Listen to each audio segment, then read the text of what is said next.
Olá, Érica. Olá, deputada. Tudo bom com você? Como você está? Então, é um prazer estar aqui conversando com você, Thalita. É um prazer estar conversando com todas, todos, todes vocês. Deputada, eu quero passar por muitos assuntos com você, mas eu queria até começar comentando uma notícia do dia que não consegui conversar com o Miguel e queria ouvi-la sobre, que é esse escracho, né? O que aconteceu com o presidente da FUNAI ali na Espanha durante um evento que discutia questões indígenas, inclusive, né?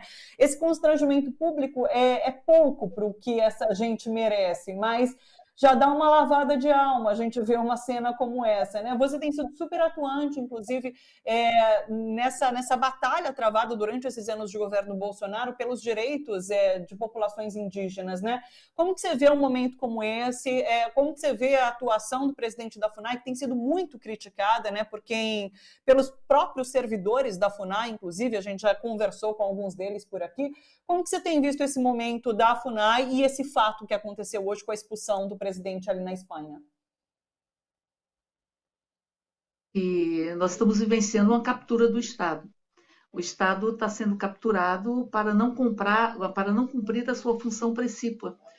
Celso Furtado diz que cabe ao Estado enfrentar os problemas nacionais. E nós temos um problema, enfim, estruturante de desigualdade nas mais variadas esferas, inclusive com um país que não conseguiu fazer o luto dos seus períodos traumáticos, todos eles pautados por muitas desumanizações. Nós não fizemos o luto do colonialismo, nem tampouco fizemos o luto da escravidão ou da ditadura. E esses períodos, esses pedaços desses períodos traumáticos, eles estão muito avivados, né? E eu digo que estão avivados pelo esse hálito mórbido, enfim, essa necropolítica que está em curso no país. Então, há uma captura do Estado. Isso vai se expressar também na FUNAI. Nós estamos vendo que a FUNAI, ela cumpre hoje uma função anti-indigenista, uma política anti-indigenista. E quem ocupa a presidência da FUNAI, lembro com muita exatidão, foi um dos assessores da bancada ruralista durante a CPI do INCRE da FUNAI, que era uma CPI que tentava retirar os direitos indígenas e criminalizar, inclusive, a função indigenista da própria FUNAI. E ali, este que hoje é presidente da FUNAI, era assessor da bancada ruralista.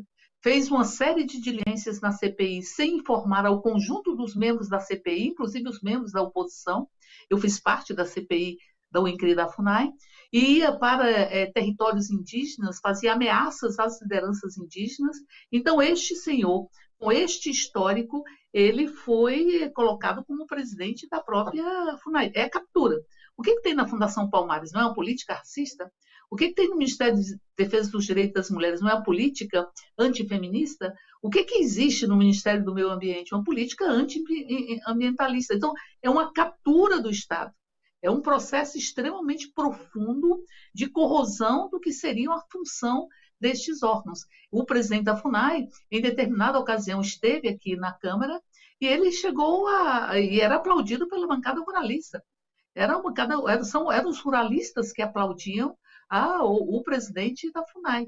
E nós tive algum tempo atrás numa diligência em Atalaia do Norte, e ali nós fomos ver como a FUNAI ela está com uma atuação absolutamente precarizada, com poucos servidores, com um processo de angústia muito intenso desses servidores que ali estão, porque não tem estrutura do Estado para enfrentar o feixe de crimes ou de estruturas criminosas que estão naquele território, e nós, portanto, também não temos uma política de enfrentamento aos crimes ambientais que deveríamos ter pelos órgãos que cumpririam esta função. É uma captura. E ali, Thalita, eu via vários indígenas colocar assim, a gente acorda e parece que tem um alvo nas nossas costas. E nós fomos ali para poder acompanhar as investigações sobre o assassinato do Bruno e o assassinato do Dom. Não teve nenhuma liderança indígena que, ao falar do Bruno, não tenha se emocionado. Porque ali era um compromisso com a função que deveria ser exercida pela FUNAI, e para que ele pudesse continuar exercendo, ele teve, em verdade, que se afastar ou que se licenciar da própria FUNAI. Então, portanto, este presidente da FUNAI não pode estar na presidência deste órgão, não pode estar. ele atende a interesses que são interesses que colidem com os interesses dos próprios povos indígenas. E ali nós vamos ver, quando a gente fala que não houve o luto do colonialismo, que há as novas colonialidades. E há novas e velhas formas também. As velhas formas colonialistas que estão em curso nesse país. Então, portanto, eu penso que todo o movimento dos servidores da FUNAI, o movimento que existe nesse país de apoio à causa indígena, porque nunca tivemos tantos ataques simultâneos depois da Constituição. Nós temos inúmeros projetos, o garimpo em territórios indígenas, a discussão de impedir, enfim, possibilitar o rompimento do uso exclusivo do território indígena, o rompimento da própria Constituição, que está em curso no país, ou seja, é a boiada, né? O estouro da boiada, ou passar a boiada. Só que essa boiada vai deixando marcas muito doídas, né? E muito profundas na nossa pele e na nossa própria alma. E quando nós vamos investigar como estão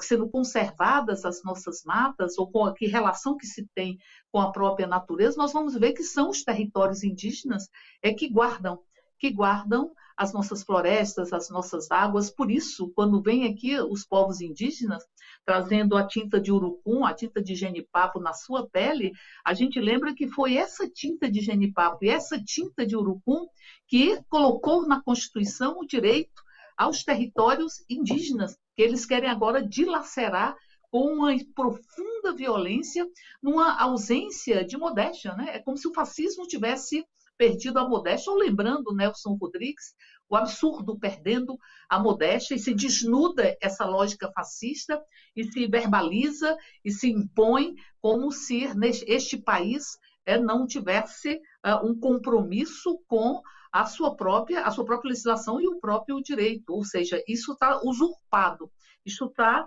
corrompido, capturado por quem ocupa a presidência da República. O Estado com o exercício da sua função principal, como disse, que é enfrentar os problemas nacionais. E é a Constituição açoitada. Todos os dias eles açoitam a Constituição, eles arrancam um pedaço dela em função dos interesses do eleitorado, digamos, atávico ou originário do próprio Bolsonaro, onde se incluem os ruralistas, essa lógica patrimonialista que está em curso nesse país, bem como a lógica clientelista, bem como a lógica coronelista, e bem como as alianças com os jagunços e um Estado paralelo, clandestino, que está em curso neste momento da história brasileira.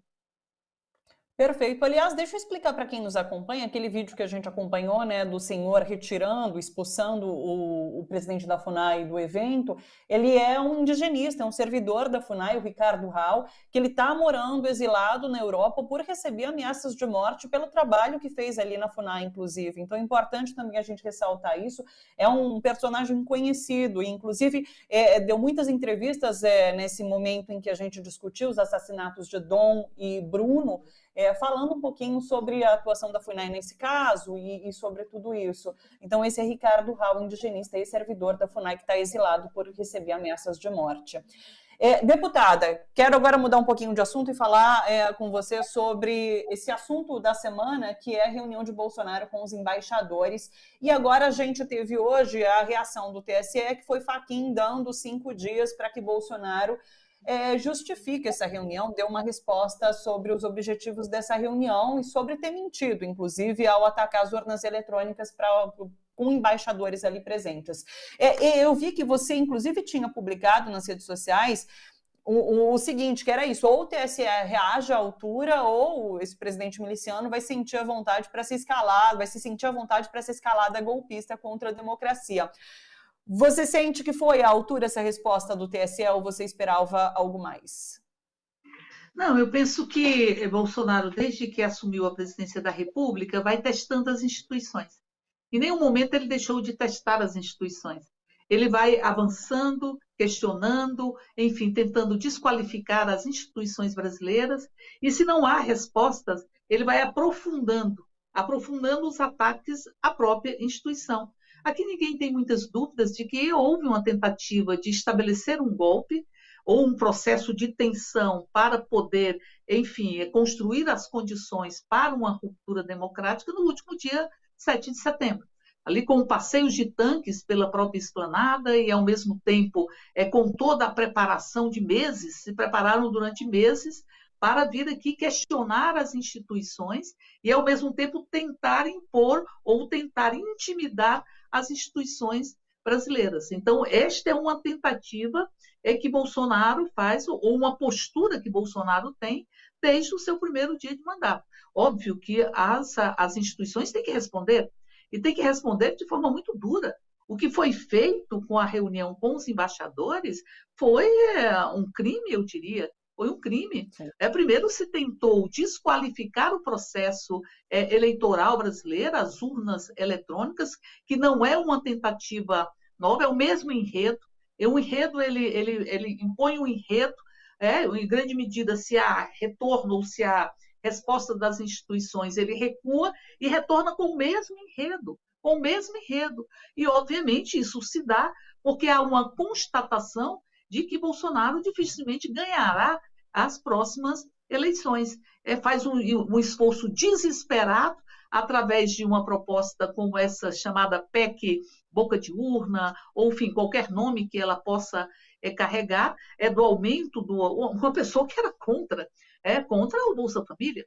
Bolsonaro chegou a dizer, quando deputado, que o Bolsa Família era uma forma de comprar votos de uma população idiotizada, ou voto de idiotas, ou alguma coisa nesse sentido. Chegou, inclusive, a dizer que as mulheres engravidavam e apontavam para si, dizendo: aqui está a minha máquina de lavar, aqui está, enfim, outras coisas desse gênero. Então, nunca considerou uma transferência de renda que nunca se concentrou apenas no Bolsa Família. Nós temos, por exemplo, a valorização dos salários mínimos, que neste governo está sendo absolutamente rompida. Nós, pela proposta de lei de diretrizes orçamentárias, o percentual que está posto, ele não recupera o poder de compra do salário mínimo. Nós tivemos já um aumento de mais de 70% durante esse governo, um aumento real do salário mínimo. Agora se discute a recuperação do poder de compra. Então, você tem uma política que está pautada, autocentrada, um único e exclusivo objetivo de buscar um processo de reeleição e, ao mesmo tempo, trabalhar no questionamento do próprio processo eleitoral, buscando construir as condições para golpear de forma incisiva a própria democracia, que tem sido golpeada. Quando se golpeiam os direitos, também se golpeia a democracia. São os direitos que vão carregando a democracia para um Brasil invisibilizado, um Brasil profundo, e vão transformando a democracia numa democracia de alta intensidade. Se você golpeia os direitos, e todos os direitos estão sendo golpeados, não há nenhum segmento de direitos consolidados nesse país que não tenha sofrido o açoite daqueles que acham que a desigualdade é absolutamente natural e tem uma noção de dinastia para ocupar o poder, ou seja, que o Estado tem que lhe servir, capturando o Estado para que ele lhe sirva e sirva também a iniciativa privada. Então, penso que é importante a resposta do TSE, mas há que se ter uma resposta cada dia mais vigorosa e mais robusta. Não se pode permitir que esses exercícios golpistas, esses arremedos ou ensaios golpistas, eles possam ir se consolidando.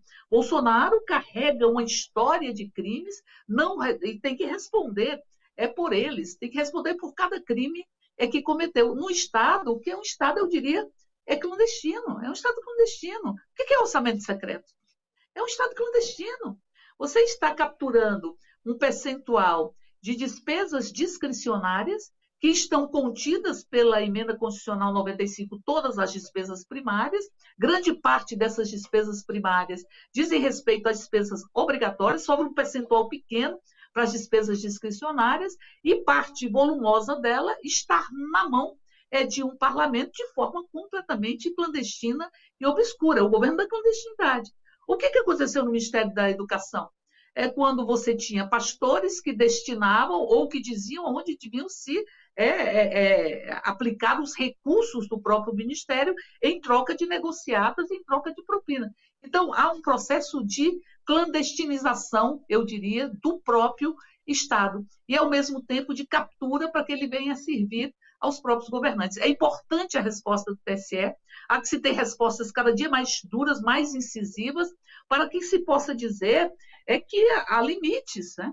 Há limites. A legislação é um limite que está posto. Ou a própria Constituição é um limite. A Constituição ela não pode ser violentada ou ser vilipendiada como está sendo todos os dias nestas tentativas de impor impor o arbítrio sobre o resultado do processo democrático através das urnas. Veja, o desfile dos tanques ele se deu no período em que a Câmara ia decidir sobre o voto impresso. Não houve nenhuma tentativa de esconder o caráter de intimidação, porque há um processo de usurpação também do poder legislativo. Nunca se legislou tanto através do Poder Executivo, por portarias, por resoluções, por decretos. Se decide, inclusive, a partir de um ato infralegal, de que não existe aborto legal no Brasil, e pronto. Aí se decide que o Brasil tem que financiar choques elétricos, e por aí vai. Há uma usurpação do Poder Legislativo, inclusive com a conivência de grande parte ou da maioria do Poder legislativo, que se beneficia com os orçamentos secretos, que é algo que atenta contra qualquer processo de transferência. Nunca se teve tantos sigilos de 100 anos, sigilos de 100 anos, enfim, sigilos para quem ocupou, ou para quem frequentou, ou que esteve em reuniões no Palácio do Planalto, enfim, os sigilos, o governo escondido, o governo clandestino, subterrâneo, ele está em curso. Eu penso que é gravíssimo o momento que nós estamos vivenciando, mas tenho absoluta convicção de que nós temos todas as condições de reagir a esse processo. Inclusive, a gente fala sobre essa reação do TSE, porque Bolsonaro fez essa convocação, né, enquanto presidente, mas também enquanto candidato, né? Muita gente acusando essa campanha eleitoral antecipada que foi feita por Bolsonaro durante essa reunião com embaixadores. Agora, deputada, e a reação da Câmara dos Deputados? Porque hoje mesmo eu vi que Arthur Lira recebeu o pedido de impeachment número 145 contra Jair Bolsonaro por conta dessa reunião com embaixadores, né? E tem muita gente discutindo esse poder supremo que Arthur Lira tem de abrir ou não um processo de impeachment, que isso deveria passar por um tipo de discussão na Câmara dos Deputados, porque são 145 pedidos, né? Como que você vê essa questão dos pedidos de impeachment, desse poder do presidente da Câmara sobre abrir ou não um processo? Eu penso que há que se democratizar essa decisão, não é? Há que se democratizar essa decisão, porque o que se tem hoje, Bolsonaro, eu penso, é refém de 3 segmentos, né? Um deles é o do mercado, que ele busca sempre sinalizar, e todas as vezes que as suas relações estão estremecidas com o mercado, ele busca sinalizar com uma proposta, ou com a intenção, ou ele, ou o seu ministro da Economia, ou a intenção de acatar, enfim, os ditames do próprio mercado. Em grande medida, penso que quando o mercado ele ruge, não é? Se joga um corpo, se joga um direito, ou se ameaça jogar um corpo, ou um direito, ou um pedaço do Brasil, para poder aplacar a fúria do próprio mercado, como se fosse um Deus que precisasse de sacrifícios para conter, enfim, as suas inquietudes. E Bolsonaro também é refém do setor fundamentalista, que é seu eleitorado mais primário, o eleitorado mais, enfim, o seu primeiro eleitorado, eu diria, e ele tem que dialogar com esse segmento, e continua dialogando, de quando em quando ele destina uma fala ou destina uma ação para também manter este eleitorado que eu chamo dos fundamentalistas, sejam os fundamentalistas religiosos, sejam os fundamentalistas punitivistas que acham que os problemas do Brasil se resolvem com balas e com grades, ou sejam os fundamentalistas patrimonialistas, onde se inclui, inclusive, os ruralistas. Então, ele é refém também desse segmento. Tanto é que fez um esforço para que a Câmara pudesse aprovar o homeschooling. Ou seja, como é que há um presidente da República que a sua única prioridade para a educação é a educação domiciliar, que retira da criança o direito ao próprio contraditório e o direito de contextualizar as suas próprias certezas e construir novas certezas. Enfim, a evolução do pensamento humano, ela pressupõe o direito ao próprio contraditório. E Bolsonaro é refém também do Centrão. Então, ele fica numa corda bamba, tendo que jogar a cada momento para um desses segmentos. E isso fez com que nós tivéssemos um poder muito exacerbado do próprio, do dito centrão ou do segmento que está no domínio da própria Câmara, da Câmara Federal. Então, nós vamos ver que durante o processo de discussão da dita PEC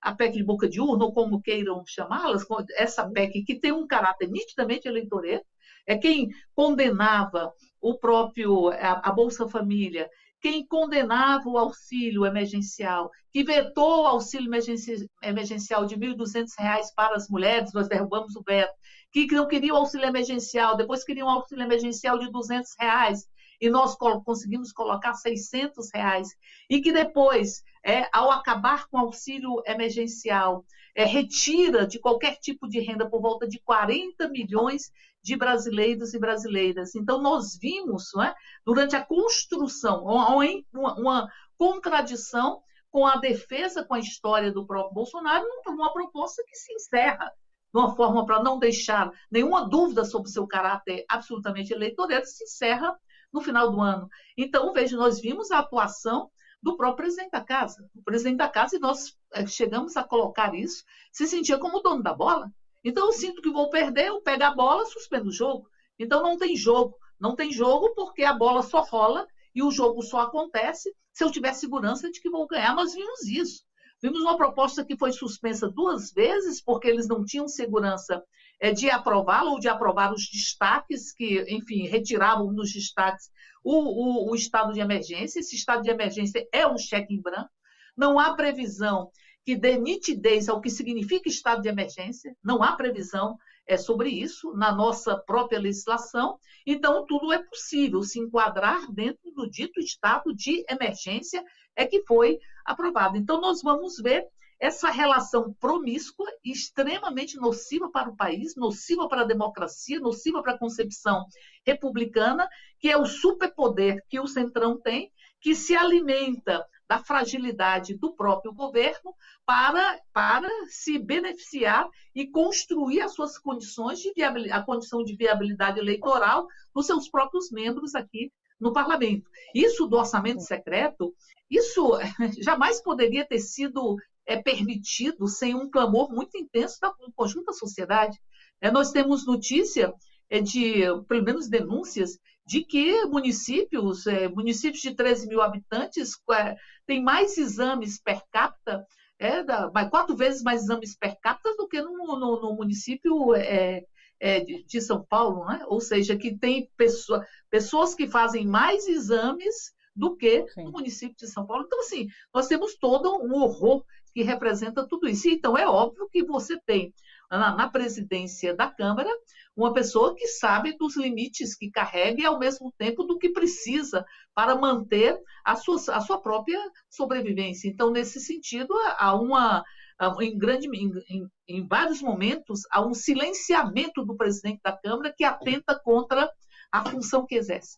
Se é para silenciar frente a tudo que nós estamos vivenciando de tentativas de golpe contra a própria democracia, entendendo-se que o parlamento é um poder plural, portanto é um poder que carrega a possibilidade de discussão do contraditório, porque aqui estão representados o conjunto de pensamentos, enfim, de ideias, então, portanto, não tem como presidir uma casa legislativa se não consegue defender o princípio de pluralidade que está posto pela própria Câmara, que inclusive já se posicionou acerca do voto impresso, né? Deputado, eu tenho 5 minutinhos, mas eu queria ouvir um depoimento seu aqui para a gente finalizar, que é o seguinte: a gente tem falado tanto sobre como tem sido anos difíceis, né? Para a saúde mental da gente cidadão, da gente jornalista, como tem sido difícil noticiar tudo isso que a gente vem noticiando. E eu queria saber de você como que tem sido ser deputado, uma deputada combativa, num momento também tão difícil como esse, né? Você colocou agora vários dos problemas que a gente enfrenta. Como tem sido para você? O Lula tem falado, inclusive, sobre a importância de eleger um Congresso, né? Uma Câmara dos Deputados que seja forte, que seja progressista e forte para os vários enfrentamentos que a gente tem pela frente, né? Queria que você falasse um pouco sobre isso para a gente finalizar. Um pouco nós temos que qualificar a democracia representativa, não é? A democracia representativa ela tem que ser qualificada.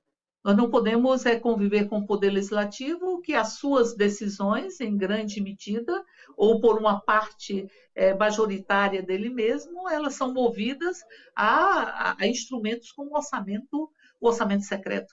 Então, há uma necessidade de qualificar a atuação da democracia representativa. Mas pensa que é fundamental avançar na democracia participativa. É fundamental ter um choque de democracia, ter uma radicalidade democrática. Não é à toa que um dos primeiros atos do governo Bolsonaro foi tentar eliminar os conselhos, que é a participação da sociedade civil na elaboração e fiscalização das políticas públicas. Então, nós temos que ousar elevar o nível de territorialidade, entendendo que territórios são tranças de afetos, tranças de saberes, de fazeres, tranças de ideias e de existência, e onde tem territorialidade nesse país, tem resistência. E eu penso que a função dos parlamentares de oposição, que em grande medida conseguem reduzir danos, mitigar prejuízos à própria sociedade no processo de resistência que nós estamos vencendo, e conseguimos até impor derrotas, como a PEC 32, que essa concepção é a constitucionalização de uma concepção de Estado a serviço do governante e a serviço da própria iniciativa privada. Mas penso que a bancada de oposição da Casa, que precisa aumentar, não tenho dúvida sobre isso, é importante que nós tenhamos um Congresso com mais parlamentares, que tenha um compromisso com a própria população, mas é fundamental que a gente possa avançar na construção de mecanismos para consolidar e aprofundar a democracia participativa, que nós possamos ter, enfim, conferências que sejam realmente deliberativas, com prazos para suas deliberações serem implementadas, conselhos funcionando, organização por território, organização por bairro, por local de trabalho. A gente tem que avançar nisso, porque nós já tivemos uma eleição golpeada, a de 2014, com impeachment, com golpe contra Dilma, tivemos uma eleição golpeada de 2018, com a prisão injusta de Lula, há toda uma sorte de ameaças para golpear esse próximo processo eleitoral, que eu acho que não há relação de forças para que eles possam impor, mas é fundamental que nós possamos elevar esse nível de organização e de participação da própria população. E eu penso que todas as vitórias que a gente conseguiu, ou a diminuição de danos, enfim, todos os progressos que conseguimos impor a esse horror que nós estamos vivenciando no Brasil, ele se deu quando o parlamento consegue dialogar com a própria sociedade organizada. E falando em saúde mental, há um processo de contra-reforma administrativa, contra-reforma psiquiátrica que está em curso. Esse país, eu digo, esse país, moça, de Nise da Silveira, mas aqui eles estão querendo financiar choque elétrico, no país de Nise da Silveira. Esse país é um país que precisa fazer um luto dos manicômios, e eles querem retomar os manicômios de várias formas, às vezes formas sutis, às vezes não tão sutis. Está em curso um processo de desconstrução, de enfrentamento à reforma psiquiátrica, que custou muitas marcas na pele desse país, custou os hospícios, verdadeiros holocaustos, ou seja, custou todo esse sofrimento do povo brasileiro, mas ao mesmo tempo também muita dedicação, muita capacidade de resistência e de luta para que nós pudéssemos ter uma concepção antimanicomial, para que nós pudéssemos ter uma reforma psiquiátrica. Eu penso que é preciso construir essas territorialidades, e eu sinto muito isso no movimento de saúde mental. As pessoas que passaram por um hospício, elas dizem, nenhum passo atrás, manicômio nunca mais. Então, portanto, essa tentativa de nos empurrar para os armários, para os hospícios, enfim, de nos empurrar para as senzalas, elas contam com muita história do povo brasileiro, a história de muita luta, de muita construção, e elas contam também com a construção e o respirar os direitos que ficam colados na alma e ficam colados na pele. Por isso, penso que nós estamos, enfim, vamos ter um marco nas eleições, derrotando o Bolsonaro, tenho convicção disso, e eu costumo dizer ali que nós vamos subir na rampa do Palácio Planalto com todas as cores, com todas as com todos os corpos, com todas as luzes, e em ciranda, com a alegria de se abraçar, nesse Brasil criança. Só lembrando o Belchior que fala, o ano passado eu morri, esse ano eu não morro mais. Eu peço licença ao Belchior e falo, o ano passado eu morri, esse ano eu não morro mais. E o ano que vem a gente sobe, com um riso no rosto, a rampa do Palácio do Planalto. Porque o Brasil precisa respirar, precisa se abraçar, precisa reconhecer a sua diversidade, a sua afetividade, a sua liberdade, para que possa vivenciar a sua própria grandeza. Por isso, nós estamos grávidos do contrário que estamos vivenciando nesse momento neste país. Que bacana, muito obrigada, deputado. Sou muito agradecida pela sua participação aqui com a gente, pela sua disponibilidade aqui com a gente. Parabéns pelo trabalho, pela sua atuação. Inclusive, a gente sempre traz falas suas aqui, quando você trava batalhas ali no Congresso, a gente sempre traz as suas falas, que são sempre muito de muita luta e muito significativas. Então, muito obrigada. Volte mais vezes aqui para a gente conversar, que é isso, é sempre muito melhor tê-la ao vivo do que, de repente, editar ali as suas falas. É muito bacana poder conversar e dialogar, viu? Um beijo enorme para você e até uma próxima. Beijo grande. Só lembrando que eles podem até ser muitos, não são tantos. Mas, como diz a canção, não podem voar. Beijo grande.